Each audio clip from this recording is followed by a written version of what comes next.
Sa puso ng Barangay Gaya-Gaya matatagpuan ang isang delicacy na tunay na ipinagmamalaki ng bawat residente. Tara, kilalanin natin ang taong nasa likod ng masarap na tradisyong ito. Sa likod ng bawat malinamnam na bibingka at latik ay isang taong may puso, tiyaga at pagmamahal sa tradisyon.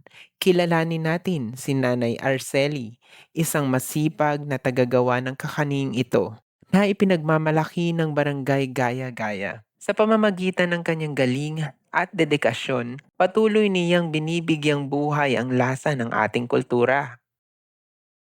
Sa bawat sandok ng masarap at makulay na chicken valenciana ay may kasamang pusong nagluluto at alaalang minana mula sa nakaraan. Kilalanin natin si Ka Enan, ang taong nasa likod ng paboritong handang ito sa barangay Gaya-Gaya. Sa kanyang husay at pagmamahal sa lutuing Pilipino, patuloy niyang pinapalasap sa atin ang isang klasikong putahing puno ng kwento at lasa.